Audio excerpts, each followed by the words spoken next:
Evangelio según Marcos, para allí dar lectura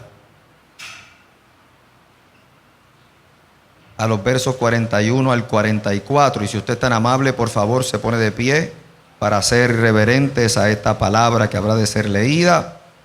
Palabra que es refrigerio en nuestros huesos. Palabra que es un medio revelatorio de gracia. Porque por medio de ella se nos revela nuestro Dios de manera graciosa, haciendo alusión a la gracia divina, para que le conozcamos, para que le experimentemos, para que sepamos de Él, porque Dios ha querido revelarse. Evangelio según Marcos, capítulo 12, los versos del 41 al 44.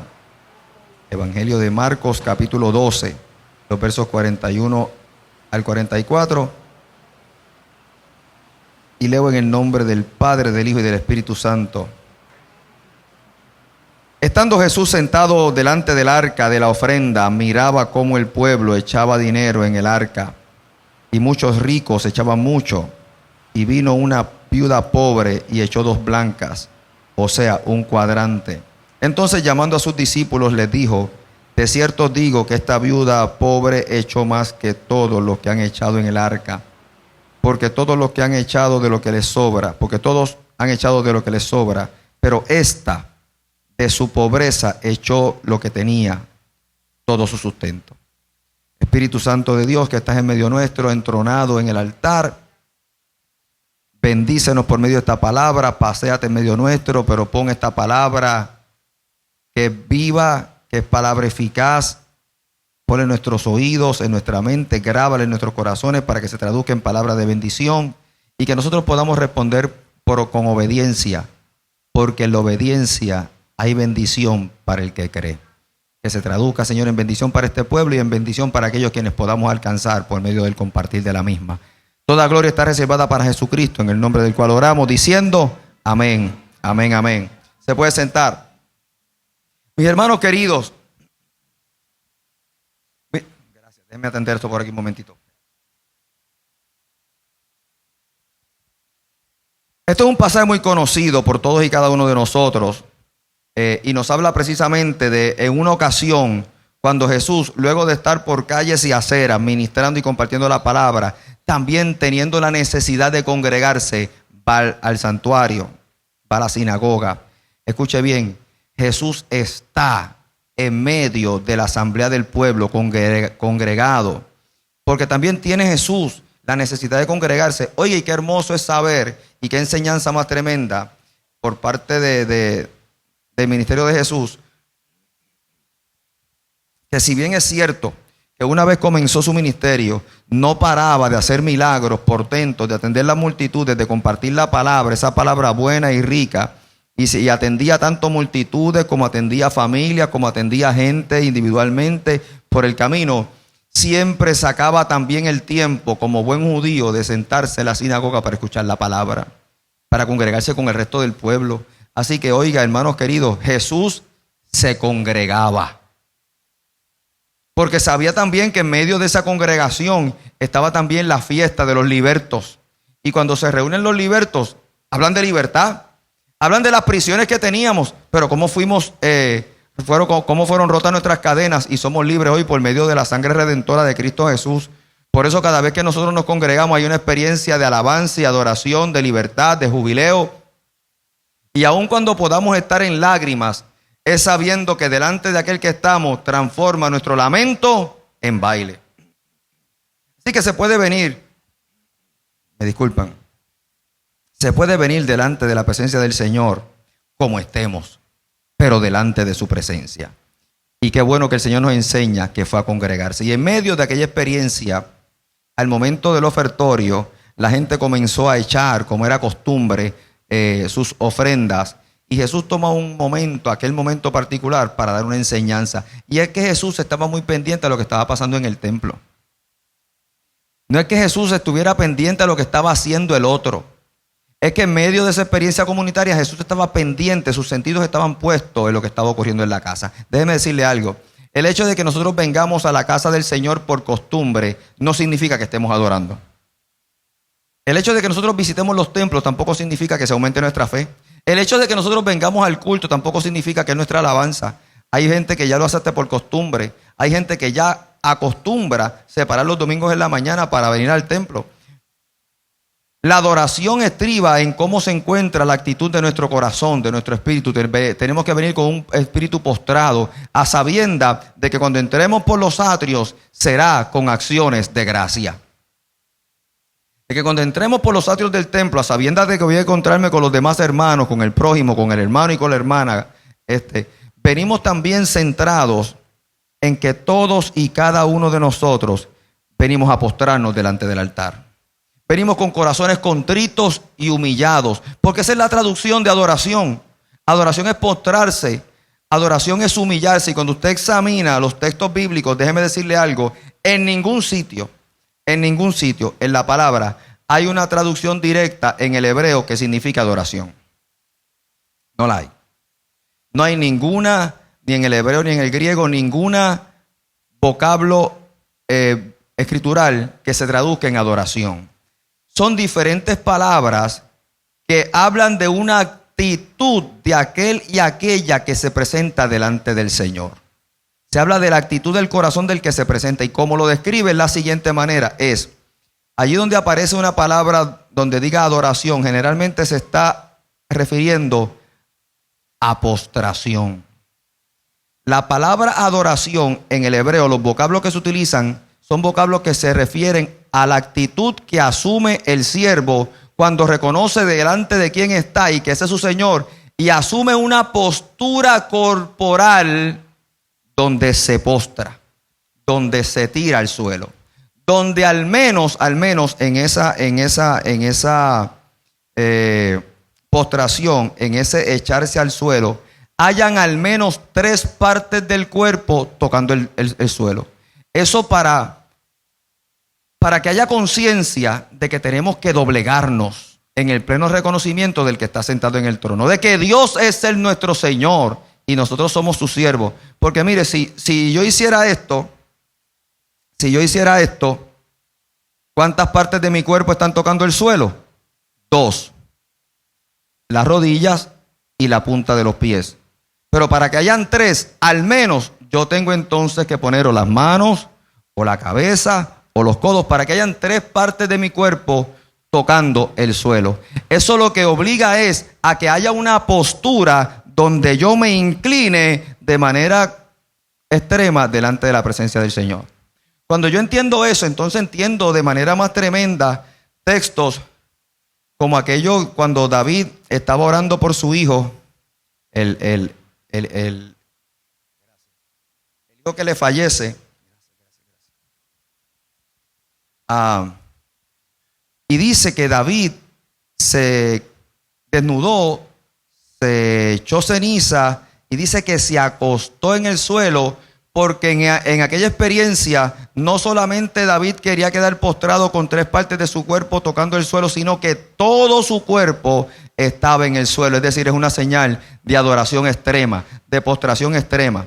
Entonces, donde nosotros vemos palabras como adoración o adoradores, realmente es una alusión a postrarse y humillarse. Por eso un corazón contrito y humillado no rechazará Jehová. Sin embargo, algo que el Señor aborrece es un corazón altivo. Al corazón altivo, el Señor lo rechaza. El corazón altivo es el que no se postra. El corazón altivo es el que no se humilla. El corazón altivo es el que cree que puede hablar de tú a tú con Dios a sabiendas que son pares. El corazón altivo es el que no ha entendido que Dios es el Señor y nosotros somos los siervos. El altivo cree que le puede dar órdenes a Dios y que Dios está a su servicio. Totalmente lejos de la realidad. Nosotros venimos en postración, en el pleno reconocimiento de que Dios es nuestro Señor. Entonces, cuando venimos a la casa, venimos con ese pensamiento, con esa actitud de adoración. Entonces venimos a rendir alabanza. entonces entendemos qué hacemos en el templo. Entonces entendemos para qué es el culto. Y entonces entiendo y respeto la experiencia del otro que está al lado mío, que también vino con ese sentido de búsqueda, a postrarse y a humillarse delante de la presencia del Señor. El Señor nos enseña en la Escritura, en el Evangelio de Juan, que el Señor está buscando verdaderos adoradores que le adoren en espíritu y en verdad. Y la adoración, como le dije hace un momento, está buscando gente que se postre y que se humille de corazón y espiritualmente. De gente que tenga búsqueda de Dios de manera genuina y no por otros intereses que sean para ser servidos. Está buscando Dios, gente que venga con el interés de genuinamente postrarse y humillarse delante de la presencia del Señor. Verdaderos adoradores. Verdaderos hombres y mujeres postrados, humillados delante de su presencia de manera genuina, en espíritu y en verdad. Entonces el Señor está congregado con parte de su pueblo. Y esa es la experiencia cúltica que tenemos nosotros cuando venimos al santuario. Esa tiene que ser la conciencia. Para eso es el culto. El culto está para nosotros rendirle honra y gloria a aquel que la merece, a aquel que nos salvó. Sirve para una experiencia de nosotros servir a Dios. Desde que entramos por las puertas, desde donde nos sentamos, desde cómo nos saludamos, desde que comienzan las alabanzas, desde que estamos orando, desde la predicación que estamos recibiendo, el mensaje recibido y nuestra respuesta al mismo, todo tiene que ver con servir al que está sentado en el trono. Adorándole, postrados, humillados, de manera genuina, en espíritu y en verdad. Eso es lo que le da sentido a la experiencia de encuentro del pueblo.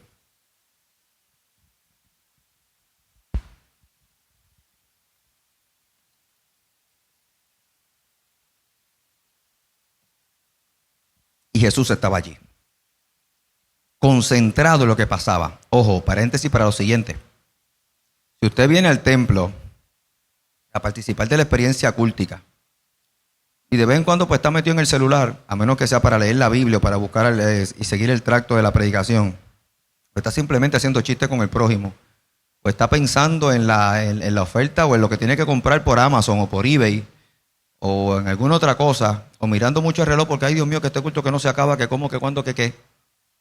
Entonces hay que reevaluar, ¿qué hacemos aquí? ¿Qué hacemos aquí? Así que el pueblo tiene que venir concentrado para tener esta experiencia cúltica con el hermano y con la hermana, postrados en espíritu y en verdad. Y Jesús estaba haciendo eso. Cuando comienzan entonces a ofrendar, va la gente al arca, porque es una respuesta al amor de Dios. Entonces nosotros vamos delante del arca a echar nuestro ofertorio. Y estaban los judíos haciendo lo propio. Y Jesús se da cuenta de una dinámica, de que había gente que estaba echando grandes cantidades. Entonces va esta mujer, que la describe el propio Jesús como viuda y pobre. Esa mujer tenía una condición particular. Ya ser viuda era un agravante. Porque siendo viuda, uno tenía representación delante del pueblo si tenía un hombre, un esposo que la representara y que hablara por ella. O hijos varones que la pudieran representar, porque si tenía hijas, es decir, hembras, pues tampoco quedaban representadas. Así que el hombre era el que representaba a la mujer en virtud de la relación con ella, sea esposo o sea hijo. Y aquella mujer era viuda, tal parece que no tenía quien la representara. Pero eso no era obstáculo para que aquella mujer estuviese también contada como parte de la congregación de Israel, adorando en el santuario junto a Jesús. No conforme con ser viuda, también era pobre. Entonces aquella mujer tal parece que no había recibido del hombre con quien estuvo casada, porque era viuda, no recibió en su viudez alguna aportación del difunto.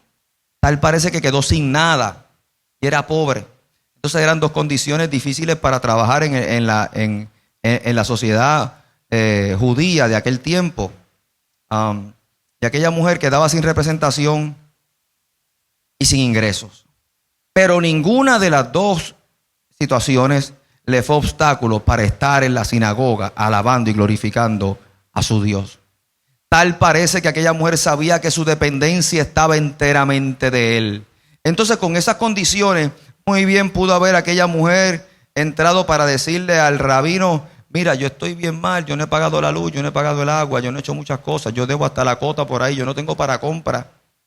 Muy bien pudo haberlo hecho y seguramente se le hubiese dado alguna ayuda o alguna ofrenda porque también era costumbre en las comunidades judías atender la necesidad de alguna viuda. Para eso se separaban también fondos, para entonces habían disposiciones en los códigos de convivencia judíos para atender las necesidades de las viudas y los huérfanos, hasta para los extranjeros. De hecho, cuando se hacían siembras, se acostumbraban dejar aquellas plantas que estuviesen más cerca de los caminos, se acostumbraban dejar para que si alguien estaba en el camino con necesidad, de eso tomara. Es decir, que no fuera el pueblo tan avaro de querer tener acaparar todo el fruto, sino que todavía había una conciencia de que hay alguien que a lo mejor pueda necesitar y que no tenga, pues se acostumbraba inclusive dejar algo en el camino para que extranjeros, viudas y huérfanos pudieran también tomar de eso que estaba allí. Así que seguramente si esta mujer tenía una necesidad, podía ser atendida en la sinagoga, pero aquella mujer no nos dice que hizo eso. Nos dice que Jesús le llamó la atención que siendo viuda y pobre con necesidad, al momento del ofertorio también fue a ofrendar. Aquella mujer seguramente participó de la lectura, participó de los cánticos, se llenó con lo que estaba aprendiendo, se sentó a recibir la enseñanza del rabí, pero también fue con la disposición de levantar sus manos o de quedar postrada y de llevar delante del Señor su ofrenda. Y es que el pueblo judío tiene una plena conciencia desde temprano en su experiencia con Dios de que Dios es soberano, de que se depende enteramente de Dios. Y el testimonio escritural es que Dios no le ha faltado a su pueblo. Tanto es así que tan temprano como en el Génesis, dice la escritura, temprano en el Génesis, muy temprano en los primeros capítulos del Génesis, cuando se habla de Adán y Eva y posteriormente de Caín y Abel, ya estamos viendo que se acostumbraba a traer ofrendas a Dios, tan temprano como en el Génesis. Tan temprano como en el Génesis. Traer ofrendas a Dios. De lo que se tuviera. De lo que se tuviera. Y esta viuda, dice la escritura, que Jesús llama la atención, aquí había gente que podía dar y estaba dando, pero Jesús tal parece que hizo un cálculo. Y dijo, bueno, esta gente está dando de lo que les sobra. Sin embargo, esta, siendo viuda y pobre, dio de lo que tenía. Y ojo, Jesús está haciendo un cálculo también para la viuda. Si esta mujer es pobre y no tiene quien la represente, y esta mujer trajo su ofrenda, sabrá Dios qué le pueda faltar mañana. Sabrá Dios qué cosa esta ofrenda que está trayendo ya podía cubrir alguna necesidad imperiosa, pero está trayendo su ofrenda allí. Significa que a Jesús le llamó la atención que esta mujer había separado su ofrenda para aquel día. Y déjeme decirle algo que yo he compartido otras veces con ustedes como parte de la enseñanza de la ofrenda. Pero yo quiero que usted lo grabe hoy, se lo memorice hoy. Y si no, nosotros les regalamos a ustedes hace algún tiempo estas libretitas que son precisamente para que usted tome sus notas. Lo que Dios dice es, esto fue cortesía de uno de los miembros del Ministerio de Adoración, para que usted pudiese tomar nota de aquellas palabras de parte de Dios que el Espíritu les ministre. Y yo he compartido con usted lo siguiente: las ofrendas, nuestro ofertorio, se presupuestúan. Hay que ponerlas en presupuesto. Hay que pensarlas. No puede ser solamente con mera emoción, yo quiero dar el carro y la vida. Hasta el momento que llegue el ofertorio, que entonces ni el carro ni la vida. Yo quiero ofrendar tanto. No, eso no puede ser un ejercicio emocional. Tiene que ser un ejercicio planificado, pensado, ponerlo en presupuesto, saber qué yo tengo, con qué cuento, cuáles son mis bienes, cuáles son mis deudas, pero también cómo yo puedo honrar a Dios con lo que tengo, no con lo que quisiera tener, con lo que tengo. Entonces la ofrenda hay que ponerla en presupuesto, se presupuestúa, se busca. Una vez está presupuestado, usted tiene que buscar su ofrenda. Y conforme usted, ¿verdad?, sacó sus cálculos, a lo mejor pues ya cuando usted cobra, pues separó su ofrenda. O si quizás usted dice, pues si yo hago unos bizcochos, yo puedo sacar esto y lo quiero entregar para el Señor. Bueno, pues entonces empieza a buscar los bizcochos. Empieza a vender los bizcochos. O a lo mejor usted dice, yo tengo muchos gastos, pero si yo me ahorro esto y saco esto de mis gastos, saco esta otra cosa que son innecesarios, de ahí puede ser una ofrenda agradable a Dios. Bueno, pues entonces comencemos a hacerlo. Porque mucha gente a veces pone la ofrenda en presupuesto, tienen la intención en el corazón, pero al momento de que entonces le llegan los dineros, igual lo gastan en otra cosa. ¿Y sabe qué? Siempre el enemigo se va a encargar de dejarle a usted saber que hay otras necesidades que le llegaron y que Dios va a entender que usted no pudo sacar la ofrenda. Entonces la ofrenda no solamente se pone en presupuesto, sino que hay que buscarla. Tengo que tener mi ofrenda. 3. La ofrenda se separa. Una vez ya la tiene, sepárela. Sepárela. Porque si usted no la distingue, la gasta. Los puertorriqueños somos una sociedad consumerista. Mire, déjeme decirle una cosa. Puerto Rico es un país tercermundista. Piense usted lo que usted quiera. Nuestro país, por definición, es un país tercermundista. Lo que pasa es que nosotros creemos que somos primermundistas. Tenemos mentalidad de país primermundista cuando en realidad somos tercermundistas. ¿Por qué? Porque nosotros no nos podemos sostener por nosotros mismos. No tenemos la infraestructura, no tenemos la manera de tener un desarrollo económico que nos sea sustentable. Si a nosotros nos quitan las ayudas que tenemos, nos vamos a comer la ropa vieja. Y yo me los como a ustedes. Algunos con mucho adobo. O ustedes me tendrán que comer a mí, que es peor. No importa el adobo que le ponga. Ojo, porque no tenemos el desarrollo económico para tener una economía sustentable. Los países primermundistas tienen economías sustentables. Tienen recursos renovables. Tienen tecnología viable. Producen empleomanía. Nosotros no tenemos ninguna de las anteriores. Entonces estamos en la categoría del país tercermundista. Lo que pasa es que nos mandan mucho dinero. Mire, usted no tenía cosas y de momento usted le llega el PUA y le llega el desempleo y le llega mire, nos dieron dinero hasta para que nos vacunáramos. Mire qué chanquitos somos. Que nos dieron hasta para vacunarse, hubo que ofrecerle dinero a alguna gente. Y mire cómo están los valores de nuestro país. Yo no creo en la vacuna. ¿Están dando 100 pesos para que te vacunes? Aquí estoy, pónmela las dos juntas. Yo no creo en la vacunación. Hay un sorteo que están dando un montón de pesos para que te vacunes. Hasta en el Chicho de la Oreja hubo gente que se vacunó. Somos un país consumerista. Ojo, con el respeto de todos nuestros países hermanos caribeños, centro y suramericanos. Cuando usted viaja a Centro, Suramérica y el Caribe, en qué otro país usted ve Costco, Sam's, McDonald's, Burger King, Burlington, Home Depot, y toda esa cadena de restaurantes como Olive Garden, la que sea, Macaroni Grill, la que sea, Longhorn, la que sea? Busque los que hayan viajado un poquito. La respuesta es que no los vio. Va a haber otros restaurantes y otro tipo de cadenas más locales. Pero ¿cuántas de esas tiendas son nuestras? Ninguna. ¿Sabe por qué están aquí? Los que han ido a la universidad y en primer año les enseñan, y Sammy puede dar fe de eso, de allá de marketing, mercadeo y todo ese montón de cosas. Que cuando se montaron las tiendas Sam's, es una cadena nacional, se sabe al dedillo que la tienda Sam's que más vende en la nación está en Puerto Rico y es la de Parque Escorial en Carolina. Se sabe inclusive el producto que más se compra. Antes era Coors Light, no sé si eso cambió, la segunda es Budweiser. Hasta eso se sabe, eso se estudia en la universidad. Porque somos consumeristas. ¿Usted se acuerda de cuando abrieron el Krispy Kreme? La fila llegaba al peaje. Es una cosa ridícula. Entonces, los norteamericanos dicen, pon esa tienda allá abajo en Puerto Rico. Esos tipos gastan lo que no tienen. Y es de manera literal. Gastamos lo que no tenemos. Gastamos lo que tenemos y empeñamos lo que vamos a tener y siempre estamos endeudados. Entonces somos una sociedad consumerista. ¿Y sabe qué? Si nosotros, después de haber presupuestado nuestra ofrenda y haberla buscado, si usted no la separa, que es el punto número 3, la gasta. La gasta. La va a gastar. Así que la ofrenda se presupuesta, se busca, se separa, se consagra. Es para Dios.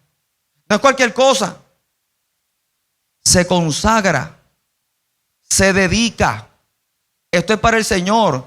¿Por qué? Porque después de haberlo separado, antes de tú venir al templo a entregarla, hay cosas en la semana. que hay que recortarse o hacerse las uñas o pagar tal cosa, y usted la separó en el sobre, pero si no la consagró y esto es para el Señor, usted ve el sobre otra vez y dice, ay, el Señor sabe, y volvió a ver el sobre y lo usó. A coral. Tú di amén.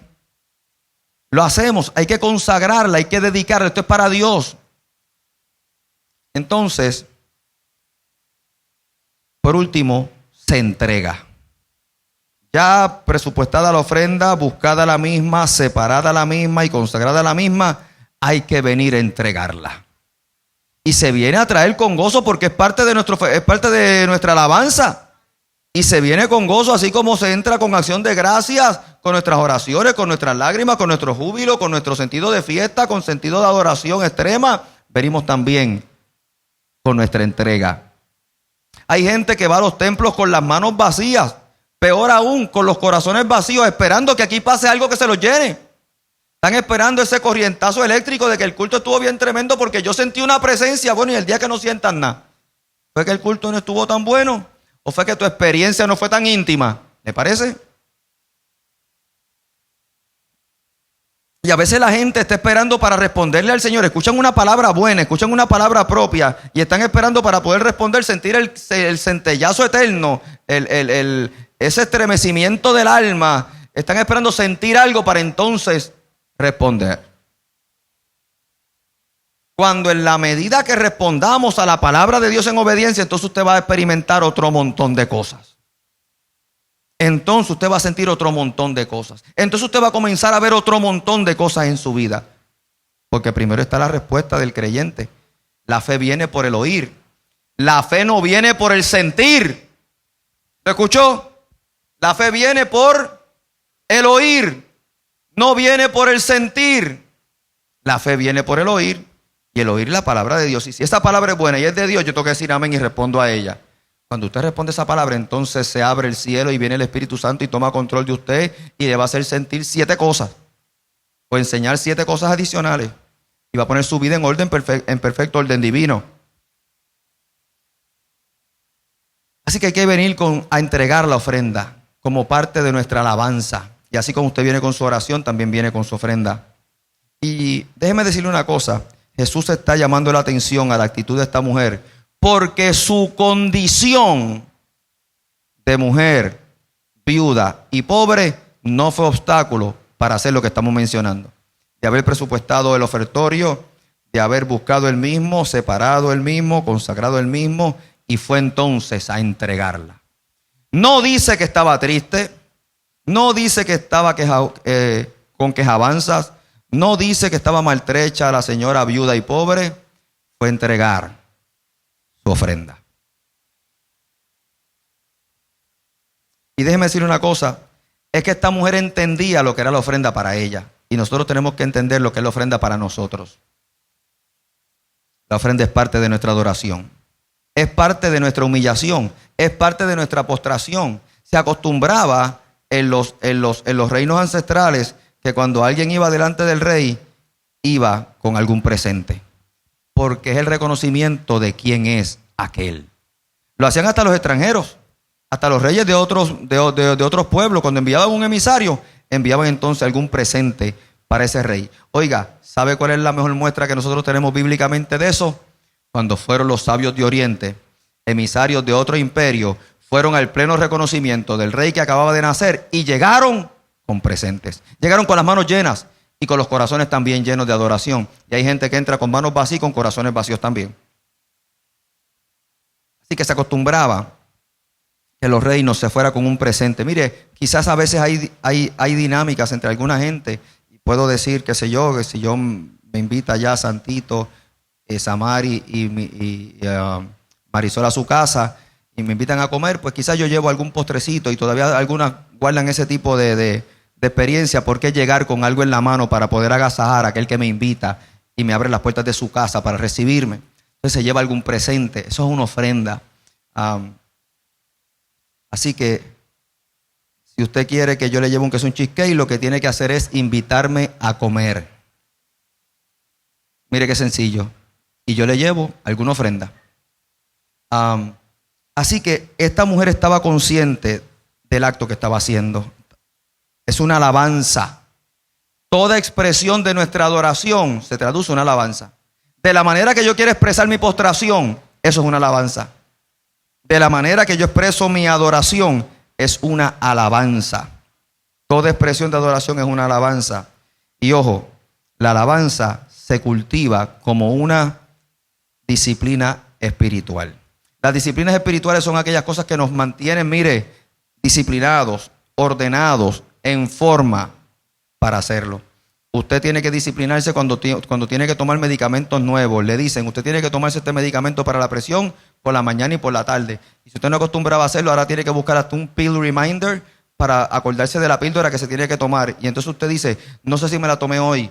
Ay, no sé si me tomé la de por la mañana. Entonces no sé si ahora por la tarde me tengo que tomar 2.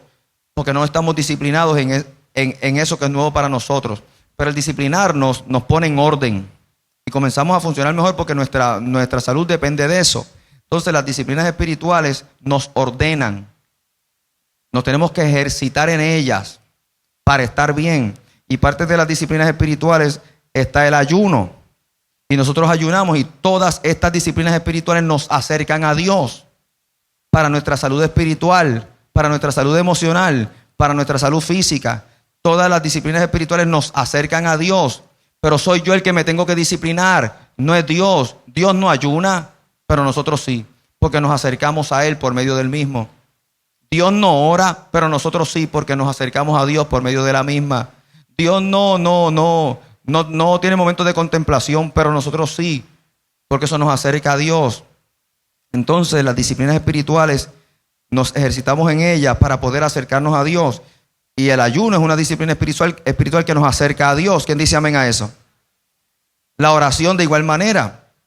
La meditación de igual manera también. El estudio de las escrituras nos acercan a Dios y tenemos que disciplinarnos en ellas. El vigilar, el hacer vigilia. Las iglesias los acostumbramos pues porque eso nos acerca a Dios. Y el ofertorio también. Y si usted ora y pide y clama y ayuna y canta y medita y usa las escrituras, también tiene que aprender como una disciplina espiritual el ofrendar, porque eso nos acerca a Dios. Nos mantiene conscientes de que Él sigue siendo el soberano y cada vez que voy delante de su presencia no voy ni con corazones vacíos ni con manos vacías. Voy con el presente que le corresponde a Dios. No porque lo necesite, es porque yo necesito hacerlo. Es el reconocimiento de la soberanía de Dios y de que nuestra servidumbre y nuestra dependencia de Él, y aquella mujer sabía delante de quién estaba, y que su dependencia en su viudez y en su pobreza dependían de Él, del que está sentado en el trono. Así que nuestro ofertorio es el reconocimiento de la soberanía de Dios, de nuestra servidumbre y dependencia de Él, y aquella mujer lo sabía. La ofrenda, déjeme decirle algo, la ofrenda sella pactos. La ofrenda sella pactos. La escritura nos enseña en algunos pasajes que pactos del pueblo o de alguna persona se sellaban con una ofrenda. Los pactos a veces se firman con un contrato y es un compromiso. Los pactos a veces se sellan con una firma y es un compromiso. Los pactos a veces se sellan con un estrechón de mano y queda un compromiso. Pero el compromiso visible de quienes hacen pactos con Dios de manera espiritual es la ofrenda.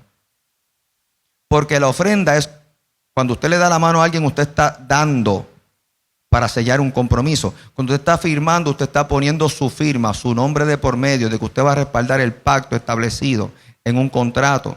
Pues de igual manera, cuando nosotros estamos en una experiencia espiritual con Dios, ¿de qué manera entonces yo puedo patentizar este pacto? Pues se utilizaba la ofrenda como algo que el creyente da y pone de por medio para que ese pacto cobre vigencia. ¿Me entiende? Para que ese pacto cobre vigencia. Eso se hacía, eso se acostumbraba.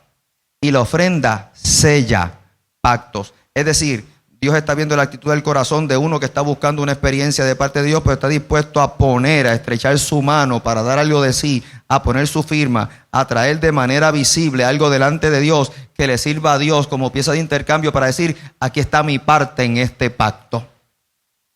y nosotros por la salvación que hemos recibido por medio de la cruz del Calvario, ponemos nuestro artículo de intercambio y la ofrenda es uno de ellos para decirle a Dios, aquí está mi ofrenda, aquí está, perdón, mi moneda tangible en este pacto espiritual. Aquí está mi ofrenda. Aquí está mi ofrenda. La ofrenda sirve como ese artículo de intercambio para sellar pactos de forma espiritual y cobran vigencia con la ofrenda.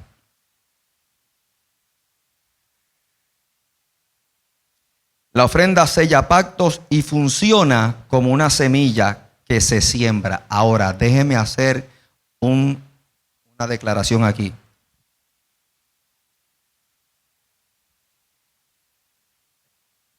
Tenga mucho cuidado, porque esto de que la ofrenda sirve como una semilla que se siembra y da frutos, si bien es cierta esa expresión, hay que cualificarla. Porque no se trata de que la ofrenda es una inversión como unos bonos del cual usted está pendiente a recibir de ellos el mejor porcentaje en interés. Y hay muchas iglesias que están enseñando de esa semilla que se siembra, que da fruto al 100%, y lo que están invitando a la gente es a que siembra para que reciba con un interés bien alto, con los intereses del reino, que es el que mejor paga. Es una inversión en el reino que tiene retribución para el que cree. Entonces la gente pone la fe en esa semilla que va a sembrar, pero comienzan a frustrarse cuando no comienzan a ver los frutos y los intereses deseados. Si bien es cierto que la semilla es algo que se siembra, rinde frutos. Escuche bien, marque estas palabras. Rinde fruto porque como las demás otras disciplinas espirituales, nos acerca a Dios. Todo el que se acerca a Dios en oración recibe contestación. Todo el que se acerca a Dios en meditación recibe respuesta. Todo el que se acerca a Dios buscando en medio de la vigilia, en medio del estudio de las Escrituras, en medio de la alabanza, de los cánticos, recibe de parte de Dios y experimenta su presencia. Y como entonces la ofrenda no es distinta a ninguna de esas experiencias espirituales, no es distinta a ninguna de esas alabanzas, no es distinto a ninguna de esas disciplinas, también tiene retribución porque Dios se manifiesta por medio de ellas. Es en virtud de eso. No se puede venir con la mentalidad esta comercial, transaccional, bancaria, de que yo siembro en este semillero con mi ofrenda, a sabiendas de que cuando esa mata comience a crecer, ¡ja! No, porque entonces eso no es adoración. No es adoración. Porque entonces yo estoy usando al Señor como un chantaje. Yo voy a sembrar esto. Más te vale que esto rinda lo que me prometieron. Las acciones que me dijeron. Los bonos que me dijeron. Más te vale que me los inviertas allá en la bolsa, en Wall Street. Y me los cambies porque yo no perder mucho, sino que seguir ganando. Y la gente tiene a veces esa fe de conciencia bancaria. Donde yo siembro, pero es porque voy a recibir y estoy a la expectativa de recibir lo que me toca. No. La ofrenda sí sirve como semilla que rinde fruto, pero es en virtud de que no es distinta a ninguna de las otras disciplinas espirituales que sirven como alabanza. ¿Lo entendió? ¿Le hace sentido? A sabienda de que si Dios escucha a todo el que ora, también escucha y sirve a todo el que ofrenda, y a todo el que le busca, y a todo el que le alaba, con conciencia de que yo dependo de Él.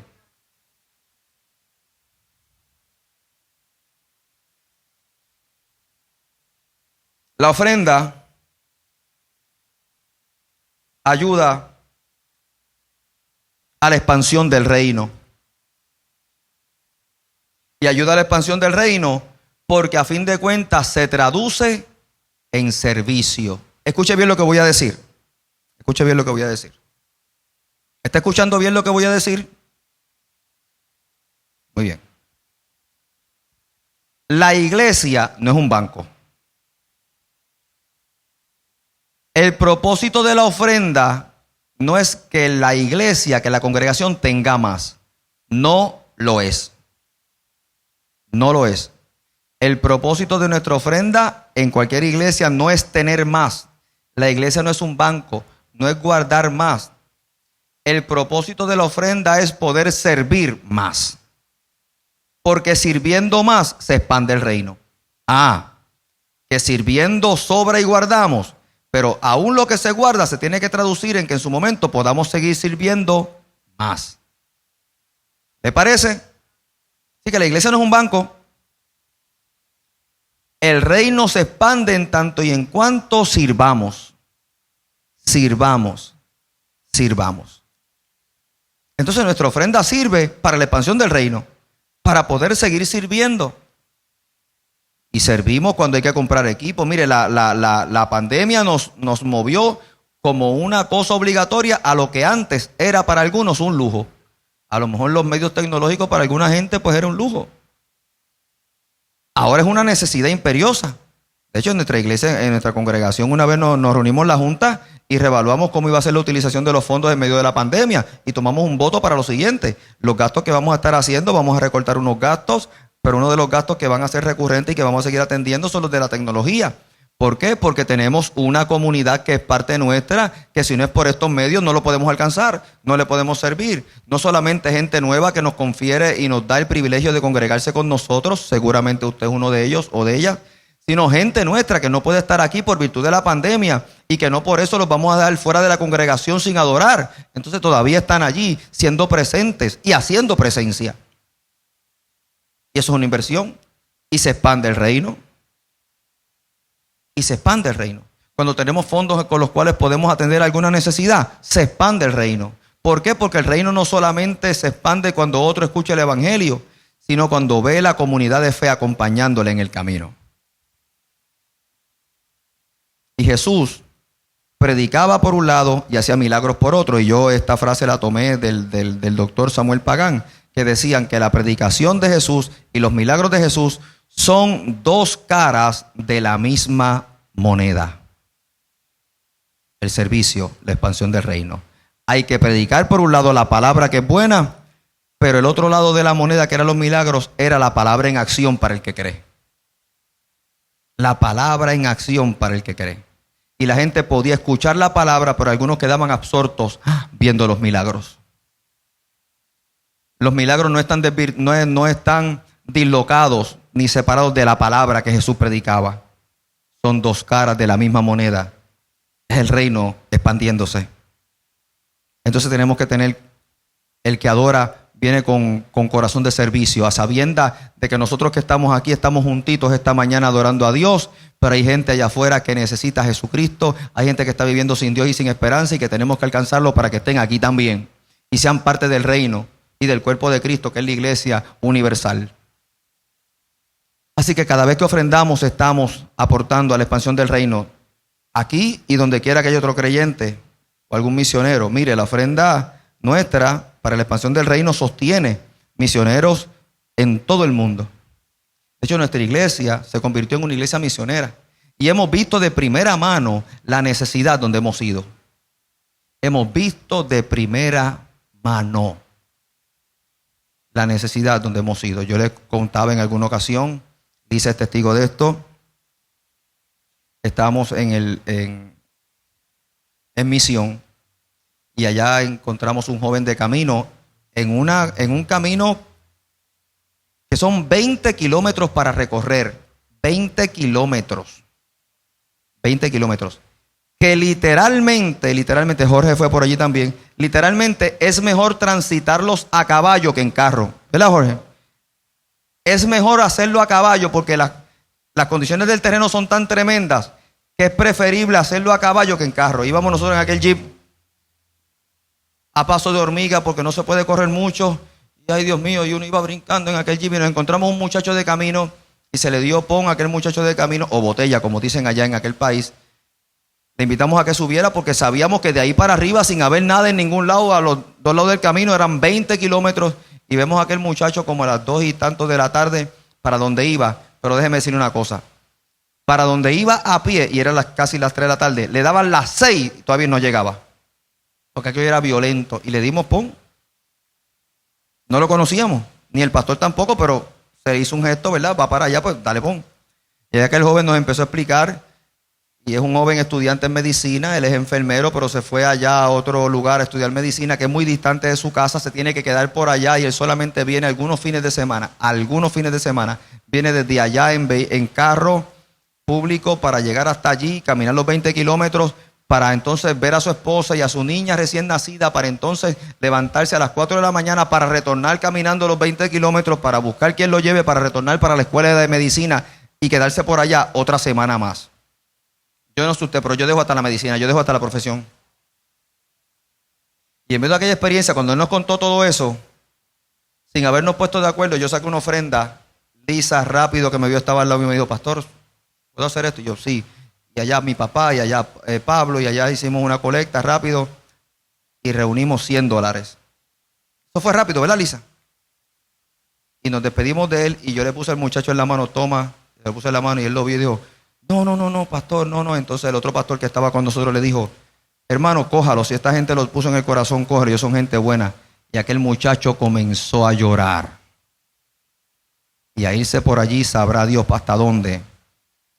Pero es bien tremendo, porque nosotros podíamos orar por él, pero la oración eficaz es la que se acompaña con una acción redentora.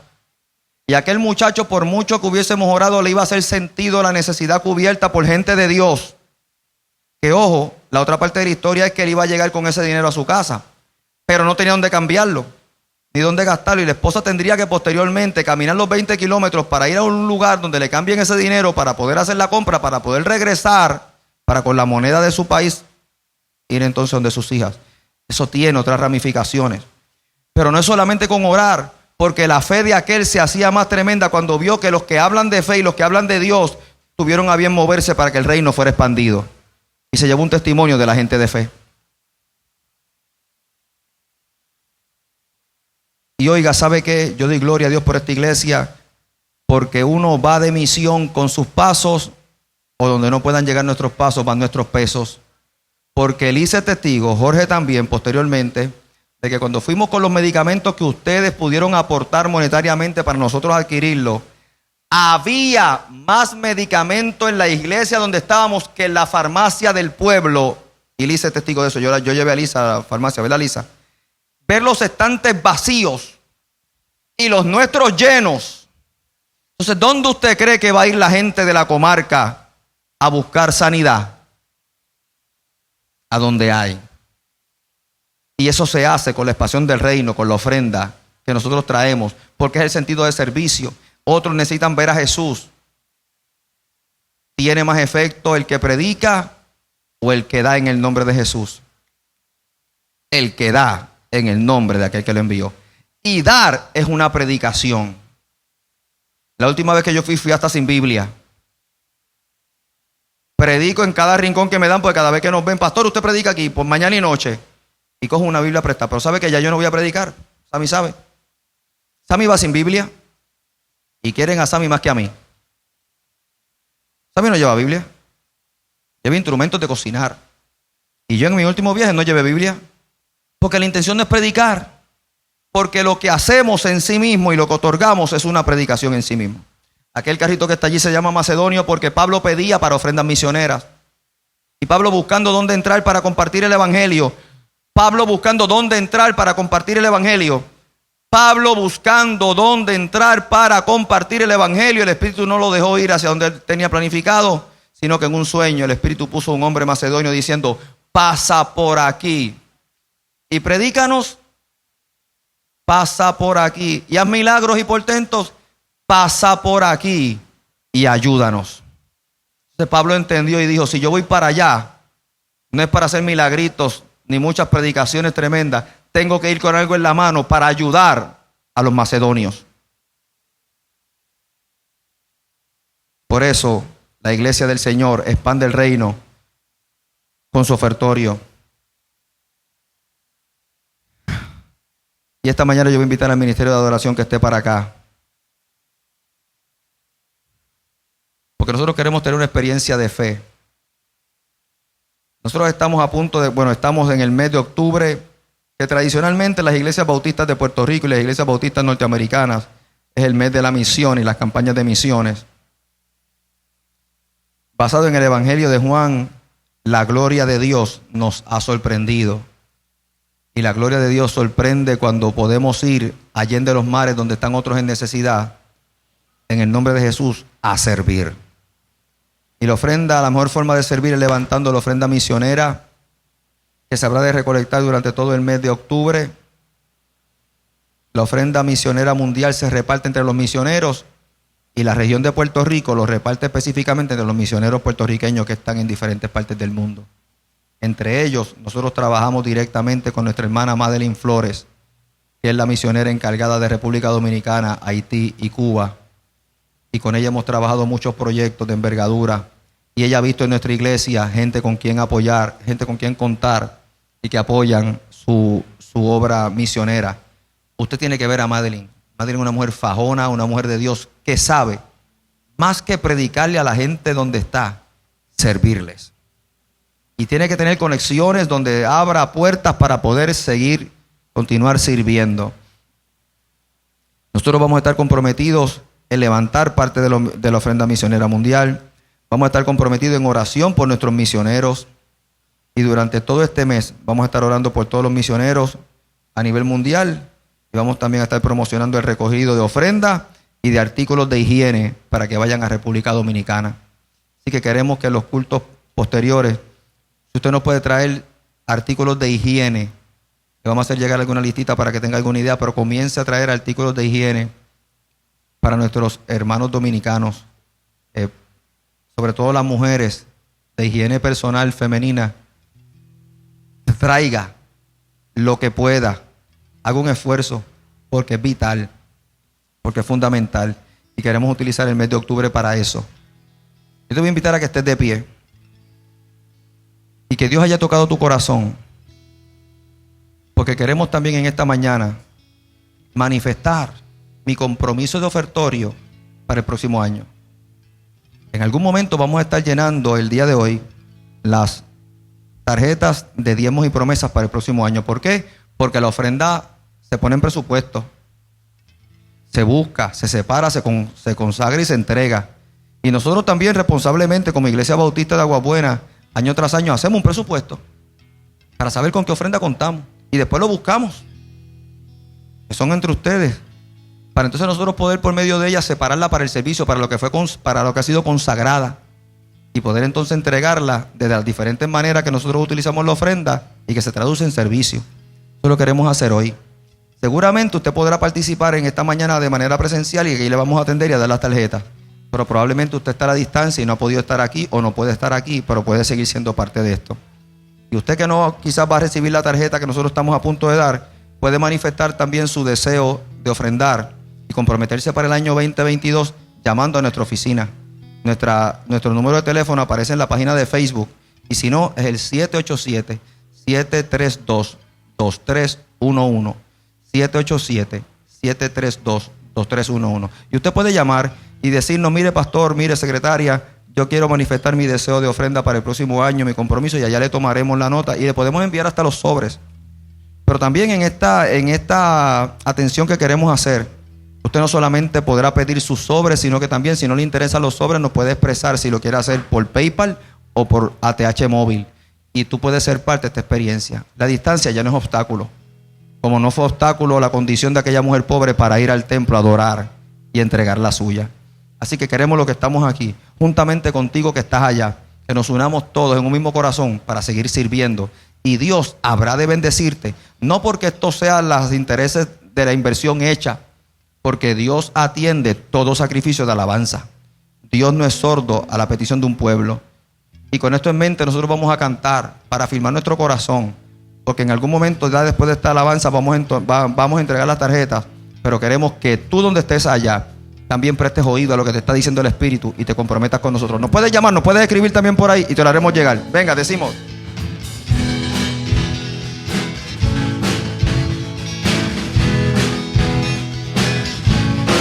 Decimos: hoy traemos delante de tu altar nuestras coronas.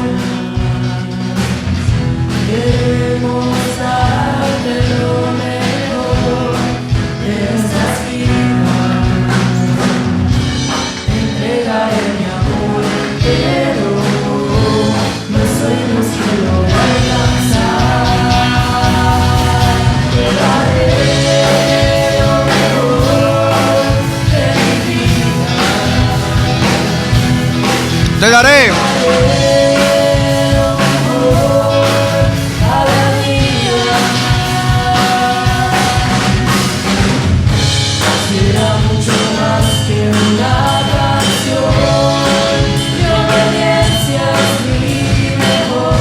Que es parte de nuestra adoración.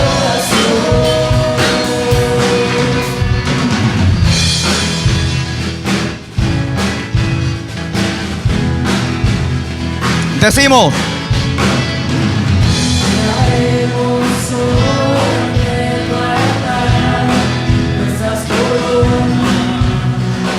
Queremos darte lo mejor de nuestra vida, de nuestro corazón entero.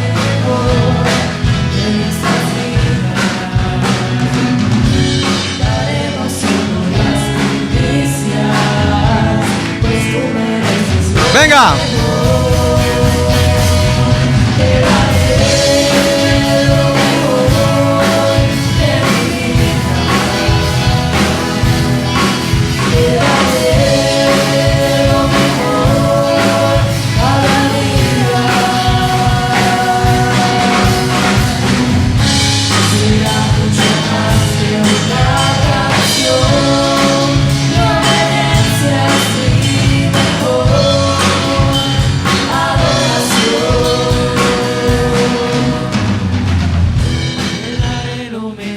Te daremos, Señor, lo mejor de nosotros.